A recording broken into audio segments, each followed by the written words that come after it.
আমার নাম তানিয়া।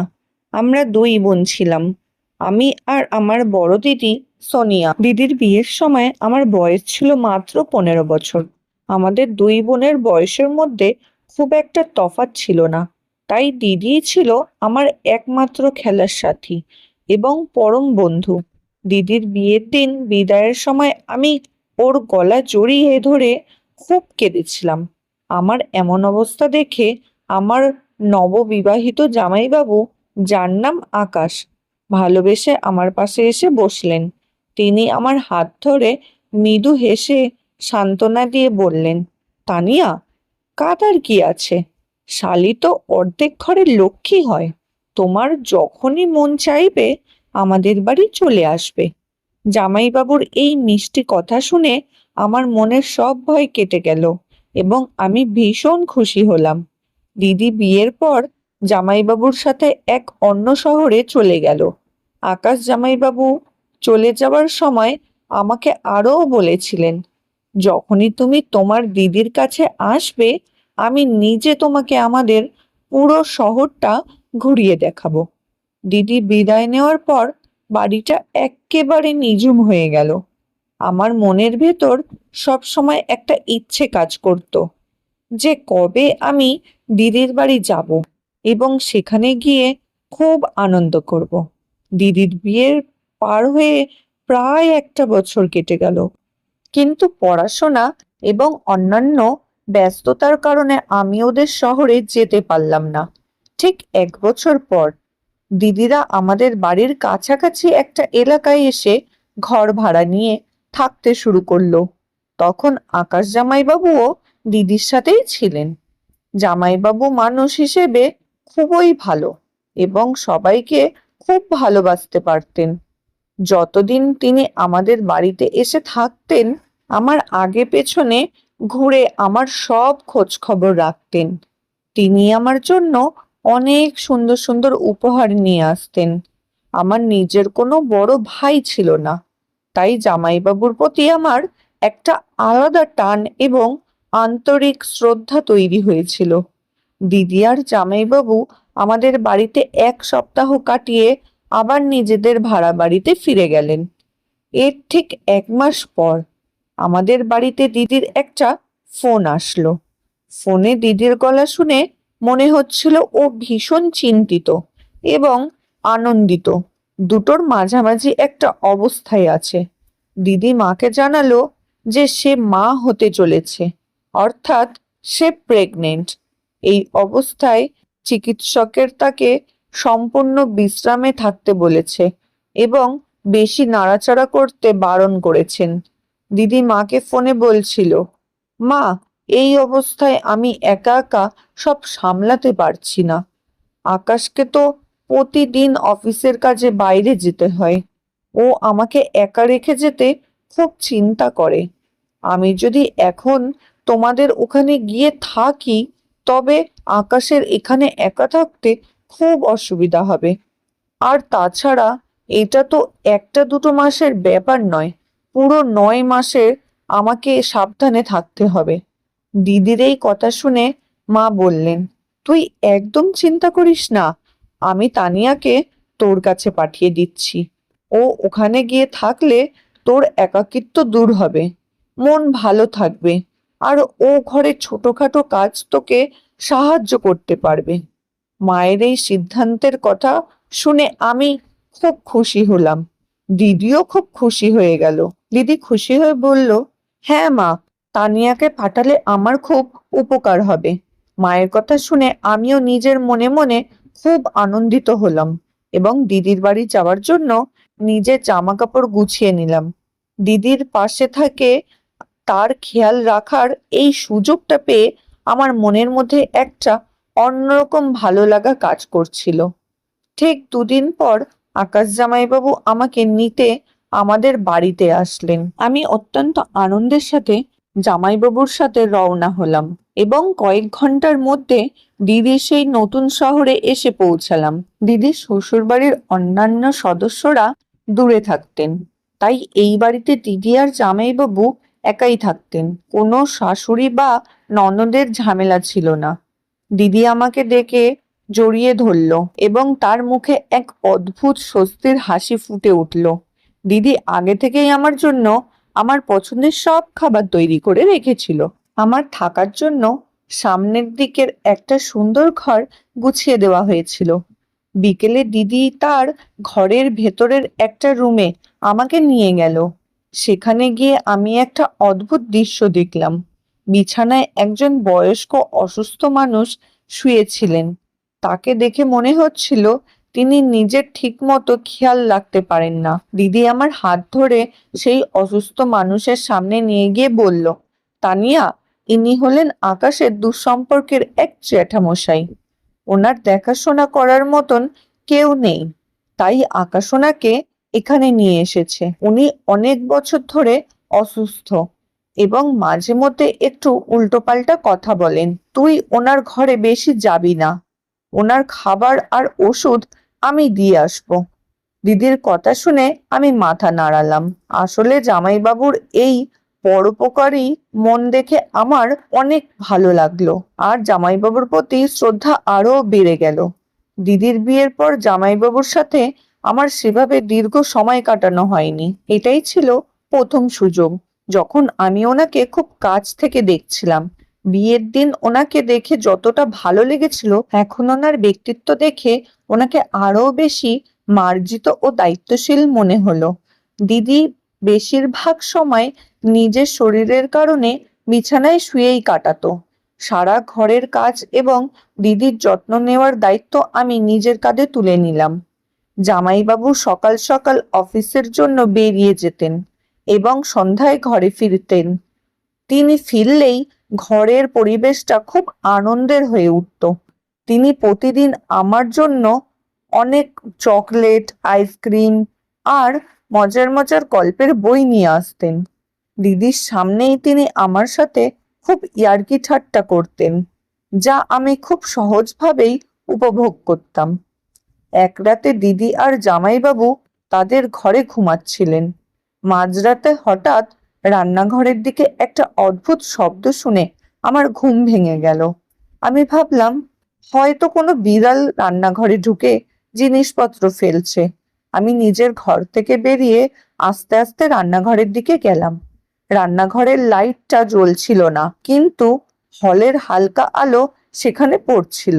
আমি দরজার আড়াল থেকে উঁকি দিয়ে দেখলাম আকাশ জামাইবাবু ফ্রিজ খুলে ঠান্ডা জল খাচ্ছেন। ওনার পরনে ছিল একটা সাধারণ ট্রাউজার।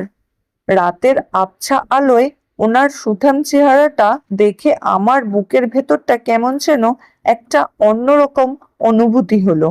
আমি দিদির স্বামী হিসেবে ওনাকে সবসময় সম্মান করতাম, কিন্তু সেই মুহূর্তে ওনার পুরুষালী ব্যক্তিত্ব আমাকে এক মুহূর্তের জন্য স্তব্ধ করে দিল। জামাইবাবু জল খেয়ে ঘুরে দাঁড়াতেই আমাকে দেখতে পেলেন। তিনি মৃদু হেসে বললেন, কিরে তানিয়া, মাঝরাতে ঘুম ভাঙিয়ে দিলাম নাকি? তৃষ্ণা পেয়েছিল তাই জল খেতে এলাম। আমি একটু লজ্জিত হয়ে বললাম, না জামাইবাবু, আমি ভাবলাম কোনো শব্দ হচ্ছে দেখি, তাই দেখতে এলাম। জামাইবাবু আমার কাছে এসে আমার মাথায় হাত বুলিয়ে বললেন, খুব দায়িত্বশীল হয়ে গেছিস দেখছি, যা এখন গিয়ে ঘুমিয়ে পড়। ওনার হাতের স্পর্শে আমার শরীরে একটা মৃদু শিহরণ বয়ে গেল, যা আমি আগে কখনো অনুভব করিনি। দিনগুলো এভাবেই কাটছিল। দিদির প্রেগনেন্সির 4 মাস পূর্ণ হলো। ওনার শারীরিক দুর্বলতা একটু বাড়ার কারণে ডাক্তার ওনাকে পুরোপুরি বিছানায় থাকার পরামর্শ দিলেন। এর ফলে ঘরের সমস্ত রান্না বান্না এবং জামাইবাবুর দেখভালের দায়িত্ব পুরোপুরি আমার উপর চলে আসলো। জামাইবাবু প্রতিদিন সকালে অফিসে যাওয়ার আগে রান্নাঘরে এসে আমার পাশে দাঁড়াতেন। আমি যখন ওনার জন্য টিফিন প্যাক করতাম, তিনি খুব মনোযোগ দিয়ে আমার কাজ দেখতেন। একদিন সকালে আমি যখন রুটি বেলছিলাম, তখন প্রচন্ড গরমে আমার কপাল বেয়ে ঘাম ঝরছিল।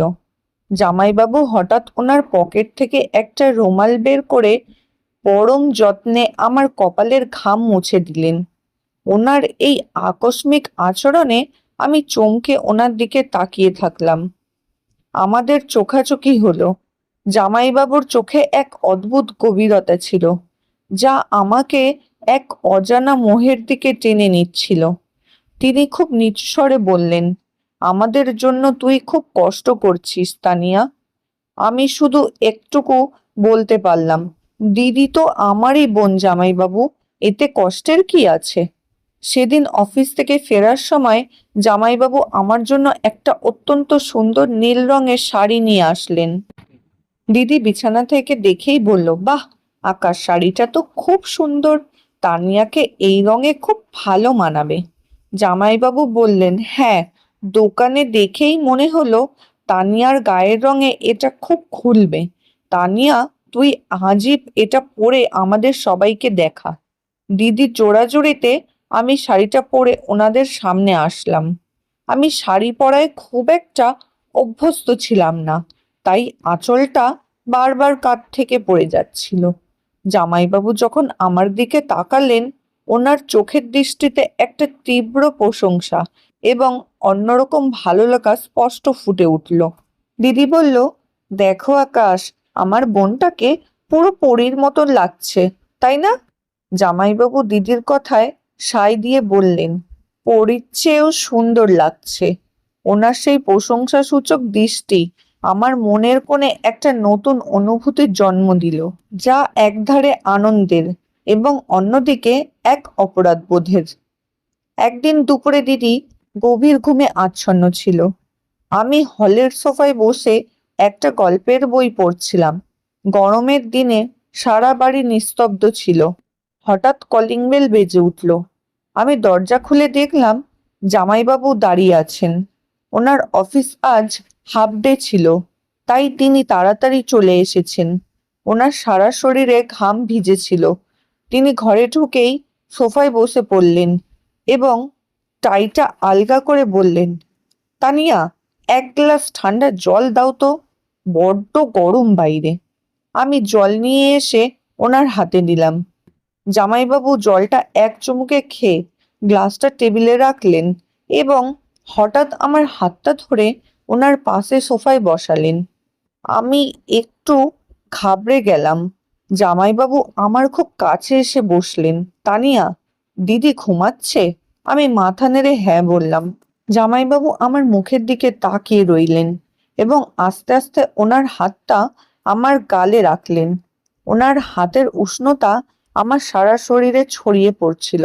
আমার যুক্তি বলছিল এটা ভুল, কিন্তু আমার মন ও শরীর ওনার সেই মৃদু সান্নিধ্য প্রত্যাখ্যান করতে পারছিল না। ওনার আঙুলগুলো আমার ঠোঁটের ওপর আলতো করে বুলিয়ে দিতেই আমি চোখ বন্ধ করে ফেললাম। এক অদ্ভুত রোমাঞ্চে আমার বুক দুলছিল। সেই দুপুরের পর থেকে আমাদের মধ্যে একটা অলিখিত ও গোপন সম্পর্কের সূচনা হলো। আমরা মুখে কেউ কিছু বলতাম না, কিন্তু জামাইবাবুর প্রতিটি স্পর্শ এবং আমার নীরব সম্মতি আমাদের আরো কাছে নিয়ে আসছিল।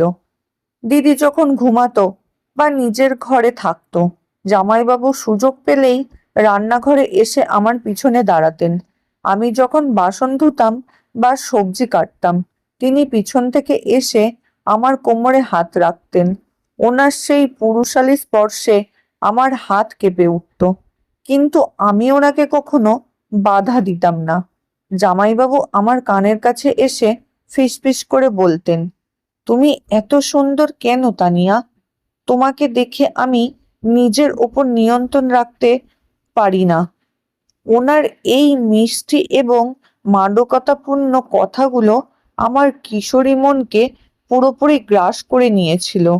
আমি মনে মনে জানতাম যে আমি আমার দিদির স্বামীর প্রতি আকৃষ্ট হচ্ছি, যা সামাজিকভাবে চরম অন্যায়, কিন্তু ওনার ভালোবাসা এবং স্পর্শের তীব্রতা আমার সমস্ত নীতিবোধকে ধুয়ে মুছে দিচ্ছিল।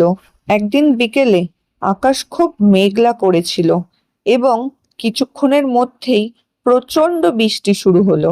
দিদি তখন ওনার ঘরে ঘুমোচ্ছিলেন।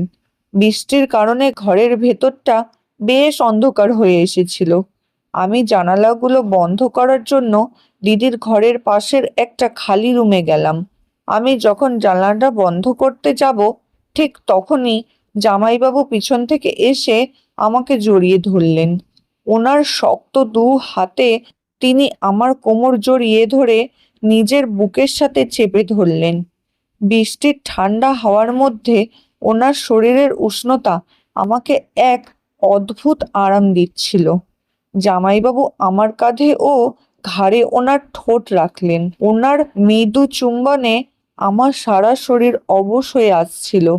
আমি ওনার দিকে ঘুরে ওনার বুকে মুখ লুকালাম। জামাইবাবু আমার চিবুক ধরে আমার মুখটা ওপরে তুললেন এবং অত্যন্ত আলতো করে আমার ঠোঁটে নিজের ঠোঁট রাখলেন। সেই চুম্বন দীর্ঘ এবং আবেগময় ছিল। বাইরে বৃষ্টির শব্দ আর ঘরের ভেতরে আমাদের স্পন্দনের শব্দ মিলেমিশে একাকার হয়ে গিয়েছিল।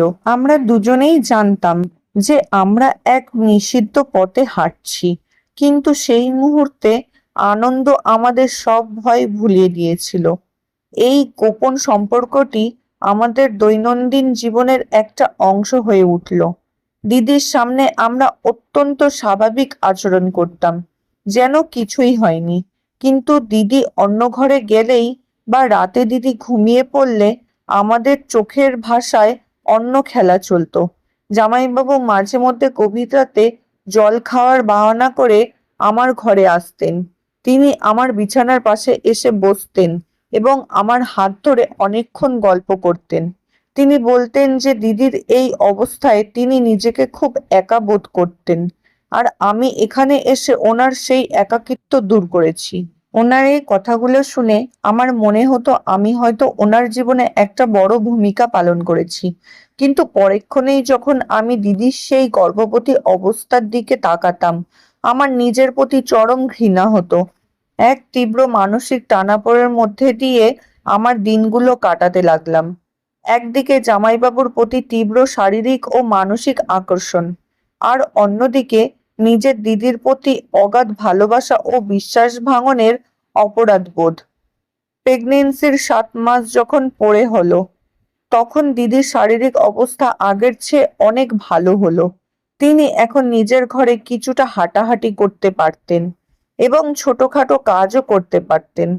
দিদির এই সুস্থতা দেখে আমি যেমন খুশি হয়েছিলাম, তেমনি আমার মনের ভেতরে একটা ভয় কাজ করতে শুরু করলো।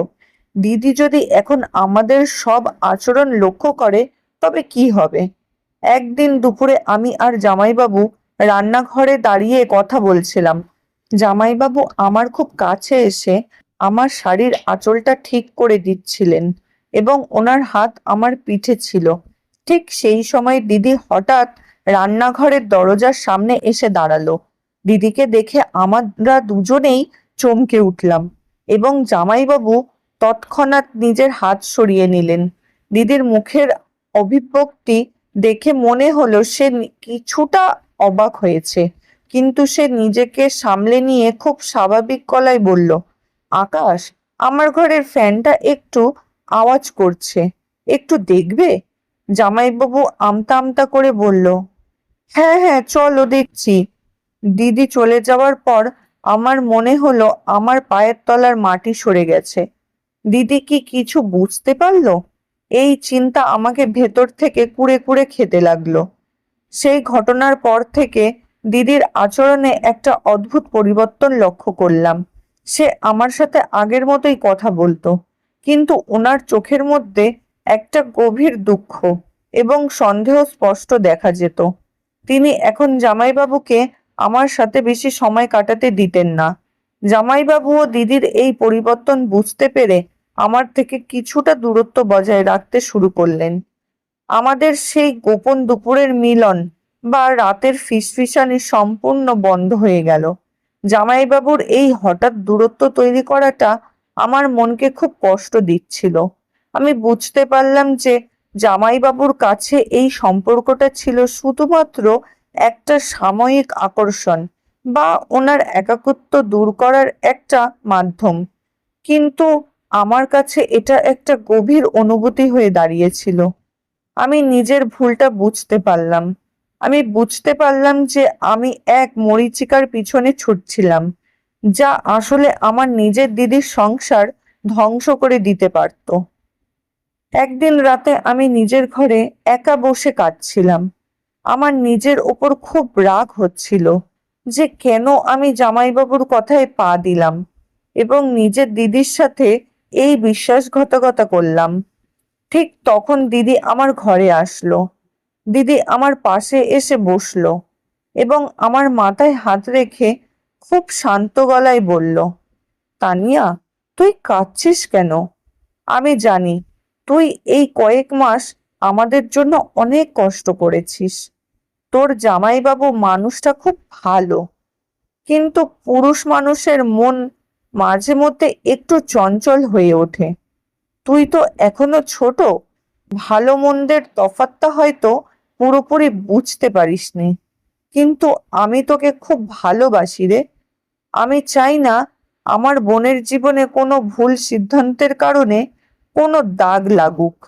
দিদির এই অত্যন্ত উদার এবং পরিপক্ক কথাগুলো শুনে আমি আর নিজেকে ধরে রাখতে পারলাম না। আমি দিদির পা জড়িয়ে খুব কাঁদতে লাগলাম। আমি ওনার কাছে নিজের সমস্ত ভুলের জন্য ক্ষমা চাইলাম। দিদি আমার চোখের জল মুছে দিয়ে বলল, যা হওয়ার হয়ে গেছে, তুই নিজের ভুল বুঝতে পেরেছিস, এটাই অনেক বড় ব্যাপার। কালই আমি তোকে বাড়ি পাঠিয়ে দেওয়ার ব্যবস্থা করছি। তুই নিজের পড়াশোনায় মন দে। পরের দিন সকালে মা আমাদের নিতে আসলেন। দিদি মাকে বলেছিল যে আমার পড়াশোনার ক্ষতি হচ্ছে, তাই আমাকে এখন বাড়ি ফিরে যাওয়া দরকার। বিদায়ের সময় আকাশ জামাইবাবু আমার সামনে আসলেন। ওনার চোখে এক ধরনের লজ্জিত ভাব এবং অন্যদিকে এক অপরাধ বোধ স্পষ্ট দেখা যাচ্ছিল। তিনি আমার দিকে তাকিয়ে শুধু বললেন, ভালো করে পড়াশোনা করো তানিয়া, নিজের খেয়াল রেখো। আমি ওনাকে শুধু একটা নমস্কার জানালাম, ওনার কোনো কথার উত্তর দিলাম না। দিদি আমাকে জড়িয়ে ধরে ওনার চিবুকে চুমু খেলো এবং ফিসফিস করে বলল, নিজের জীবনটাকে সুন্দর করে গড়ে তোলো। আমি দিদির বাড়ি থেকে এক নতুন শিক্ষা নিয়ে নিজের বাড়ির উদ্দেশ্যে রওনা হলাম।